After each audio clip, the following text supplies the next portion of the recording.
Now, isn't that what we've been saying all year? We just need some physicality, and let's see what this team can do. And holy, like, completely different vibe to the Edmonton Oilers with the addition of Max Jones.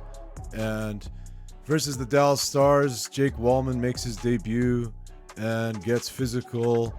And we still have Trent Frederick on the way, and Evander Kane. So, I mean, this physicality totally changes the Oilers' dynamic, and it's paying off. Huge win for the Edmonton Oilers versus the Dallas Stars. Welcome to the game number 63 recap. Once again, Rich coming at you, and an awesome game, very entertaining game. I'm sure all 18,500 went home happy, and there was a little bit of a scare there in the third period, but the good thing about that was, the comeback that Dallas mounted fell short, but we're not going to blame Stuart Skinner for a couple of those goals that happened. So essentially, the Oilers could have easily won this game 5-2, maybe 5-3, and we've been saying that all year. We just need, our goalie to not allow more than 2, maximum 3 goals a game, and the Oilers are good. So hopefully some of these new additions help out in the overall game for the Oilers and allow less chances to be created by the opposition. And if that happens, I think the Oilers are good. So we are going to check out some stats and hop on over there really quick. If this is your first time joining us, we'd like to take this moment to kindly ask you to consider subscribing to the channel. And once those playoffs starts, it's going to be the 1-year anniversary for Frozen Oil here on YouTube. And we're just so happy to do this stuff. And we're over 600 followers now, and we're pushing for 700. So I think we can do this here before the playoffs for sure. So thanks for subscribing to those who have, and looking forward to doing some game recaps come playoff time in April, that's for sure. So let's take a look at these stats here. Final score 5-4 Oilers, and shots on goal 27-25 in favor of the Oilers. Now remember, the Dallas Stars were coming in with Mikko Rantanen, their big signing from the trade deadline, so they had some boosted energy on their end, and obviously we did too with Walman making his debut. So lots of excitement before today's Saturday night matchup, and again, it did not disappoint. And face-offs 52-47 in favor of the Stars. Power play, the Oilers get no power plays. Once again, that's, I believe, the second or third time that's happened this year. So refs just aren't blowing the whistles enough for the Oilers. Stars go 2 for 3 on their power play opportunities. And the most important thing here, finally, for once in the stat department, 4 hits. The Edmonton Oilers are well on top, 22-12, and a few of those hits were just explosive, massive hits. We'll see that in a second here when we go to Twitter X, but hits 22-12 for the Oilers. So this added physicality factor for the Oilers is just going to go so far, especially in the playoffs, and I see the Oilers doing very well down the stretch here. Blocked shots, giveaways, and takeaways fairly even, and was a great game. Dallas opened up the scoring. Wyatt Johnson on the power play to make it 1-0, but Mcdavid with a great rush and almost gets it across the line. Zach Hyman ends up tapping it in right on the line there for his first of 2 goals. Obviously, the second one is the one that everyone saw with that great pass from Walman. And then Victor Arvidsson finally with a nice cross-ice feed from Draisaitl with a one-timer. And you can see how happy he was after he scored that goal. And then Mcdavid, just being Mcdavid, does a psycho, crazy, hyper burst rush up the ice and turns the Dallas defender into spaghetti and man, what a goal. That was just such a beautiful highlight reel goal for McDavid. There's just too many highlight reel goals for McDavid to say it's a top 10 or top 20 goal, but holy, what a beautiful goal.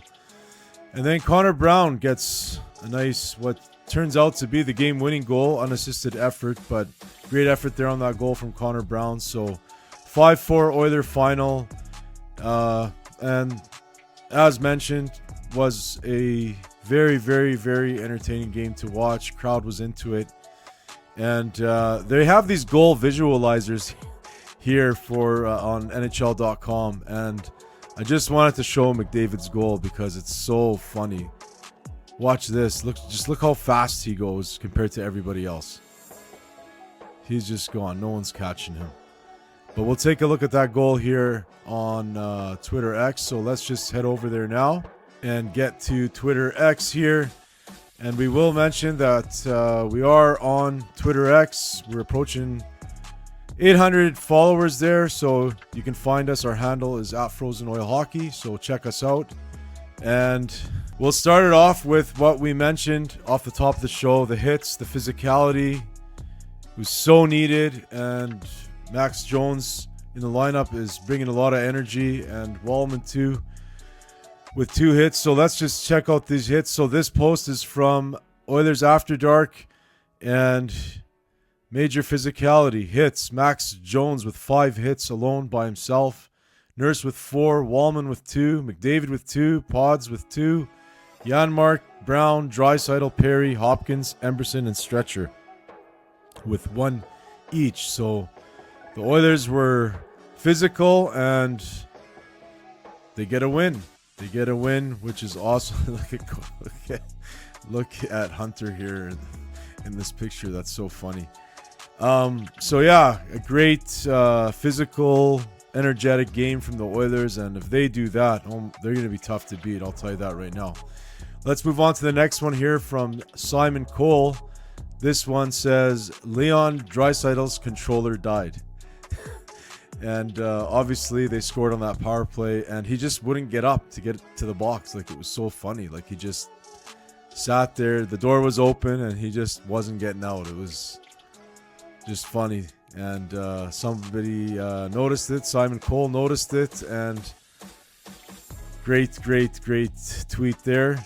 Next one here is that unreal pass from Walman. Just feeds it through to Hyman. Goes 5-hole. What a goal. What a pass. And that was just really got the building just going nuts. Here's one from former Oiler Rob Schremp, the stick-handling guru. Are you kidding me, McDavid? Wow.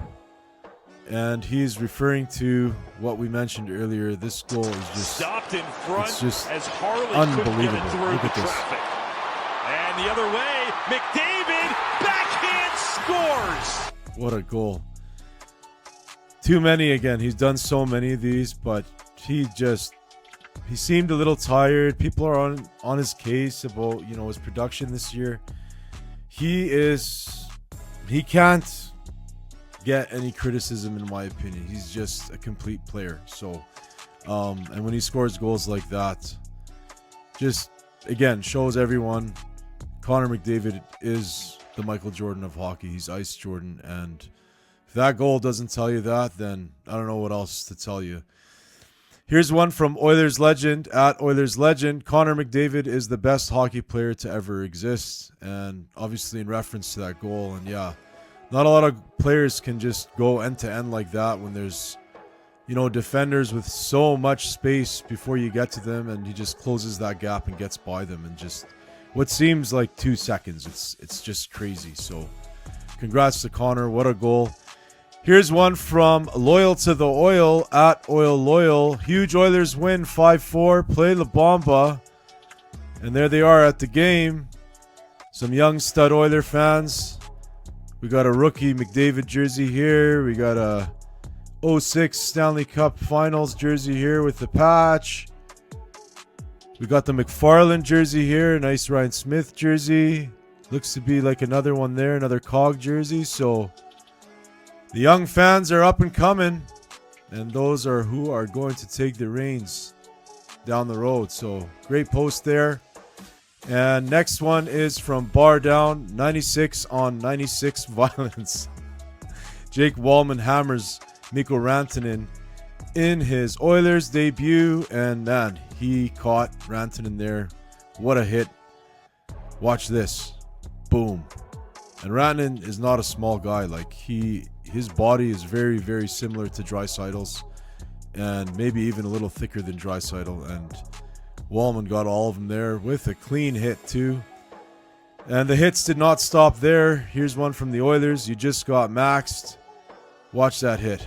Just watching his pass there, Rantanen. So nice hit again from Jones, who is a first-round draft pick. Late 28th or 29th overall by the Anaheim Ducks. So, you know, he's a talented guy. Just never got a lot of opportunity, but he's getting it here. Probably because Dallas Eakins was his coach, one of the worst coaches in NHL history, in my opinion. And here he is on he sits down here with Louis DeBrusk and Scott Oake after the game, and here's the post. I couldn't believe it. I actually couldn't believe it, and let's go to it now. So the coach's room down there. Okay. This is our main room right here. Oh. You think this is nice? Look at that look on your face. Gobsmacked, I'd say, is the appropriate description for your reaction. Yeah. You were impressed. I couldn't believe it. I actually couldn't believe it. Like, I played with Stolars in Anaheim, and he showed me some pictures and stuff, but that didn't do it any justice. When I first walked in, I couldn't believe it. Like, amazing. Everything state of the art. So that was his reaction to walking into the Oilers dressing room, and I just thought that was so cool, just how blown away he was. And the post continues on to say, newly acquired Edmonton Oilers Max Jones sits down with Scott Oake and Louis DeBrusk on After Hours to discuss the trade, his reaction to the Oilers locker room, and more. And yeah, just a great pickup. For me, he reminds me of like just his energy that he brings reminds me of like a Rafi Torres, which, you know, just invaluable in the 06 playoffs, Rafi Torres. And, you know, just that's exactly what the doctor ordered for the Edmonton Oilers, which is physicality and hitting, and they're bringing it. And that's still more to come with Trent Frederick on the way, and then Evander Kane coming. So I don't know how we're going to fit everybody into the lineup, but I mean, we got a lot of backup as well. So from forwards to defense, you know, it looks pretty good as long as our goalies can stay solid. I'm, you know, just as pumped as I was last year going into the playoffs as this year. So that's a good sign, because that doesn't happen very often with me and the Oilers. So pumped for the playoffs, and you know, a few more wins here. We should be able to clinch a playoff spot when that does happen. We do have a cool video that we're going to release to you guys, so stay tuned for that. And that's pretty much going to do it for today's episode. So thanks so much for tuning in. Really appreciate it. Hopefully the Oilers can continue. This is now their second win in a row. Next up, they're in Buffalo on Monday, so we'll bring you a great game recap after that game, hopefully. And that's it. Thanks for watching, and most importantly, go Oilers, go. Frozen or hockey, the channel you need. Oilers on the ice, unstoppable speed. Chasing the cup, we're gonna succeed. With David leading, we're built to exceed. Frozen or hockey,